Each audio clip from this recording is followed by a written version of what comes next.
Okay, let's unpack this because I think we're looking at something that is really going to change how we see our own neighborhoods. I agree. Usually when we talk about construction projects, the conversation is pretty dry. It's all concrete, cranes, dust. Right. But today, we are looking at something different. We're looking at what some urban planners are calling a living laboratory. That is a very ambitious way to put it.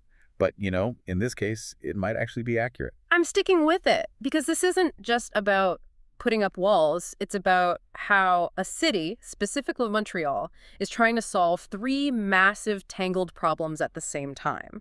And without just bulldozing its own history. Exactly. Which is a delicate high-wire act. Yeah. Usually you have to pick two. You want affordable and dense, you bulldoze the heritage. You want heritage and density. Well, it usually becomes luxury condos. So to do all three. To do all three, affordability, density, and heritage preservation. That is the experiment. Okay, so let's set the scene for everyone listening. Today is February 16th, 2026. We are virtually standing in the borough of Verdun in Montreal. Mid-February. It's cold. It's that gray, biting cold. The snowbanks are a bit gritty. And right in front of us is a building that, let's be honest, currently looks like it's been through a war zone. It's covered in dust, scaffolding everywhere. But if you squint, you can see it's only months away from a total rebirth. It's definitively in the home stretch. It is. So today, we're doing a deep dive into the Gordon Project. It's an 85-unit residential development that claims it can solve those three huge problems we just mentioned: housing affordability, urban density, and keeping the neighborhood's soul intact. No pressure. No pressure, right? Just the three biggest challenges in modern urban planning. No big deal. To help us figure this out, we've got a massive stack of documents here. We're pulling from project updates on wikiresidence.ca, reports from infodrone.ca, and the official briefs from the SHDM. The Société d'Habitation et de Développement de Montréal. Right.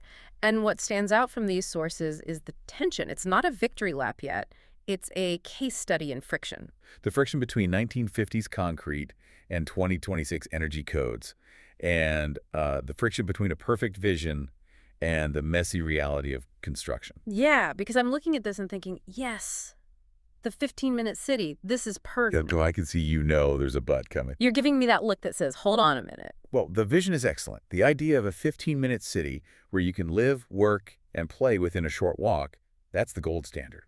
But as we dig in, you see the execution involves some very complex, almost surgical interventions in an old building. Not as simple as it sounds. Not at all. It's not like drawing a circle on a map and saying, you live here now. So let's start with the where, because in real estate, it's all about location, location, location. And this project takes that literally. We're looking at 1050 to 1150 Gordon Street, a very specific, very strategic slice of Verdun. And here is the stat that jumped out at me immediately. It is less than 300 meters from the de l'Église metro station, the Green Line. 300 meters. That's basically a long driveway in some suburbs. It's a 3-minute walk, maybe 4 if it's icy. It is incredibly close.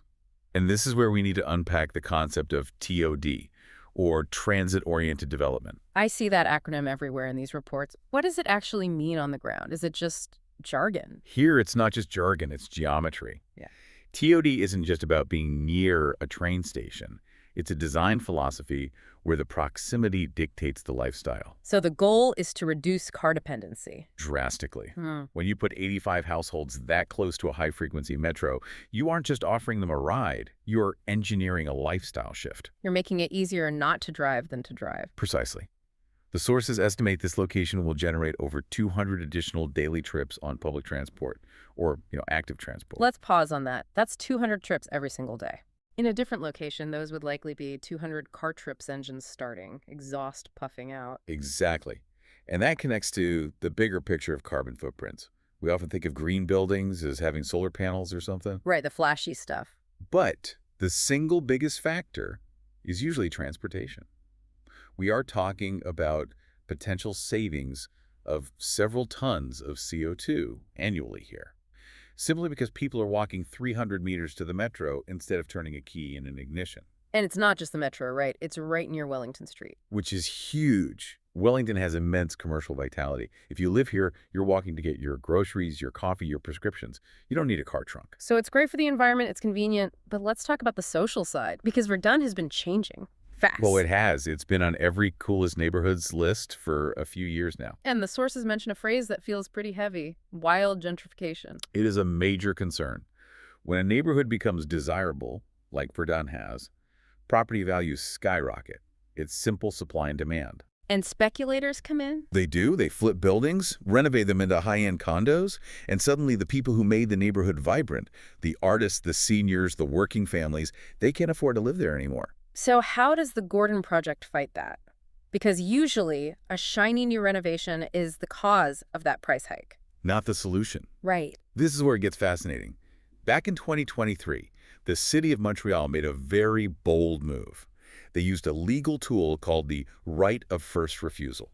Okay, right of first refusal. Break that down for us. It sounds like something from a law textbook. It's a powerful market intervention. Basically, when this building, the old Jardins Gordon, went up for sale, the city had the legal authority to step in and say, we are matching that offer and we are taking it. So they intercepted the pass? They did. They took it out of the speculative market entirely. And if a private developer had bought it? The math would have demanded luxury rents to cover costs and turn a profit. By the city buying it, the goal shifted from profit maximization to permanent affordable rents. That is a huge distinction. Permanent. So 20 years from now, this isn't going to be converted into luxury lofts. Exactly. It anchors affordability in the neighborhood. It ensures there's still a place for people with different incomes right in the heart of the action.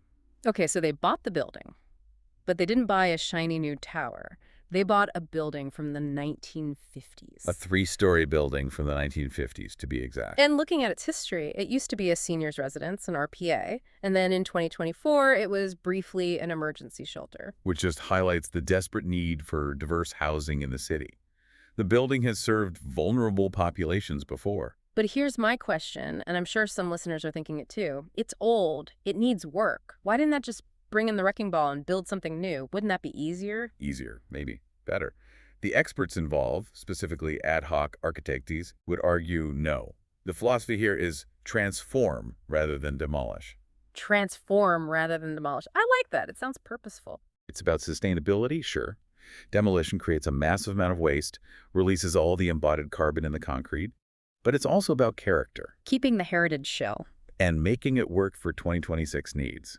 And that is where the surgical part comes in. So let's check in on where they are right now. Remember, it's February 16th, 2026.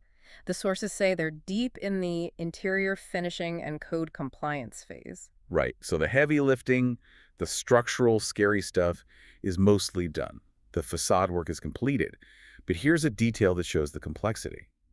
They've removed the old rear balconies. Why remove the balconies? I thought people loved balconies. They do, but it's about thermodynamics. Those old concrete balconies act as thermal bridges. A bridge for cold. Imagine it carrying cold air right from the outside, through the concrete, and into your living room. To get modern insulation standards, those old structures have to go. Ah, okay. It's like wearing a great jacket but leaving the zipper wide open. Perfect analogy. What about inside? That's where the real complexity lies. They're installing new fire protection and ventilation systems. Ventilation sounds boring, but I bet it's critical. It's everything. Remember, this was a senior's residence. Simple rooms, maybe a communal dining area. Now they're converting these into autonomous studios with full kitchens. Oh, right. So you need range hoods, bathroom fans, dryer vents for every single unit. For all 85 units. You're taking a building designed for one type of living and forcing it to accommodate 85 fully independent mechanical systems. You have to core through 70-year-old concrete. It's a massive upgrade. And looking ahead, the sources say that once the spring thaw hits... Which in Montreal could be March or May. Ha! True. They'll be repaving the driveway and adding a transformer out front. The glamorous side of construction. Yeah. But you need that transformer to power 85 modern kitchens. Right. The electrical load is just vastly different from a 1950s retirement room. Speaking of 85 kitchens, here's where it gets really interesting. I noticed a discrepancy in the numbers reading through these reports. Ah, yes. The unit count shuffle. Yeah. In the earlier documents, the pitch was for 89 units. But now, the finalized SHDM report says 85. What happened to the missing 4 apartments? This is a classic example of reality meeting ambition. They didn't lose them. They intentionally sacrificed them. For what? For quality and accessibility. The sources note that technical adjustments were needed to optimize living space and, crucially, to meet universal accessibility standards. So things like wheelchair access. Exactly. You need wider doorways, larger turning radiuses in bathrooms, lower counters. That space has to come from somewhere. It's better to have 85 livable, dignified, accessible homes than 89 cramped ones that don't meet people's needs. That makes total sense. So who is actually going to live in these 85 units? The target audience is quite specific but also diverse. Priority goes to single individuals, couples, and seniors aged 55 plus. They call it the Autonomy Plus clientele. Autonomy Plus Leckin sounds like a vitamin supplement. It does, doesn't it? Yeah. But it refers to people who are independent but maybe need affordable, stable housing to maintain that independence. And the layout reflects that. Yes, it's primarily studios and one-bedrooms, with some larger two-bedroom units. So it's not really for large families. It's about matching the bones of the building to the right demographic. Now, we have to talk about the price tag. Because while the rent might be affordable, the building certainly wasn't cheap to fix. No, it was not. And this is where the deep dive gets a bit staggering. I'm seeing the acquisition cost in 2023 was $8.1 million. That's what the city paid to buy it. Right. But the revised total budget is approximately $27 million. That is a significant jump. That is a massive jump. I mean, that's more than triple the purchase price. Where did all that extra money go? Well, construction costs have risen everywhere. That's a given. But the report flags two culprits: unforeseen structural reinforcement and decontamination. Ah, the ghosts of the 1950s. Always. When you open up walls in a building that old, you find things. Maybe some asbestos, maybe lead paint, maybe a structural issue. That is the risk of transform rather than demolish. It's more unpredictable. But they found the money. They did. It's a layer cake of funding. You have the City of Montreal, the government of Quebec, and the federal government all pitching in. It's nice to see all three levels of government actually agreeing on something. It creates a stable financial foundation. If a private developer faced that kind of budget overrun, they'd have either canceled the project or converted it to ultra-luxury condos to make the money back. Public funding absorbs that risk. Protect the social mission. Exactly. So we've got the building, the money, the plan. We're in February 2026. What happens next? When do people actually move in? The timeline is tight. We are entering what they call the interior glam phase. Interior glam for social housing. Well, relatively speaking. From March to May, they're installing flooring, kitchen cabinets, finishes. The satisfying part where it stops looking like a concrete bunker and starts looking like a home. The stuff you actually see and touch. Exactly. June is for final inspections and occupancy permits. The red tape month. And the big day. July 2026. That is the hard deadline for handing over keys to the first residents. Just in time for moving season in Quebec. It is. Imagine that by this summer, nearly 100 people will be calling that dusty construction site home. And that's 100 new people in the neighborhood. What does that do to the area? It has a ripple effect. And you have to remember, these are permanent residents. They aren't transients. They are staying. And I noticed the project includes common spaces. There's a community room. Which is so important. It's designed specifically to combat social isolation. It turns a building from just a warehouse for people into an actual community. And economically. For Wellington Street. Think about it. That's 85 households. They need to eat, they need dry cleaning, haircuts. This increases foot traffic for local businesses. And crucially, it does so without adding a nightmare of car traffic. Because of the limited parking. Right. There are only about 30 reconfigured outdoor parking spaces for 85 units. That is not a lot. That's almost a 3-to-1 ratio of units to spots. It's intentional. It's a policy decision made with asphalt.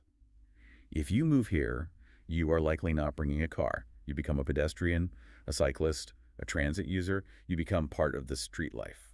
So what does this all mean? When you zoom out, is the Gordon project a success? If we look at the criteria, affordability, heritage, density, it is a very strong model. It proves you don't need to destroy the past to build the future. It feels like a balance between smart density and social diversity. A 1950s shell with a 2026 social mission. I like that phrasing. And I think the key takeaway here is that real estate is no longer just about building walls. The expert commentary in the sources puts it perfectly. It's about weaving social ties within mobility hubs.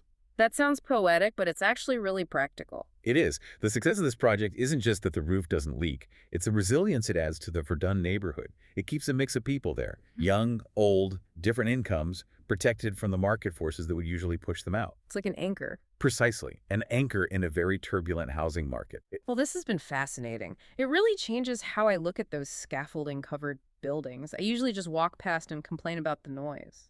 It should change your perspective. Every construction site has a story, and usually a pretty complex battle behind it. And that brings me to a thought I want to leave with you, the listener. We've seen how they're successfully retrofitting a 1950s seniors' home into a modern, transit-oriented hub. So here's the question.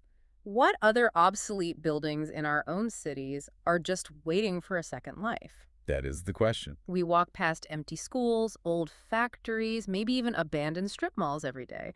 Why are we so hesitant to claim them?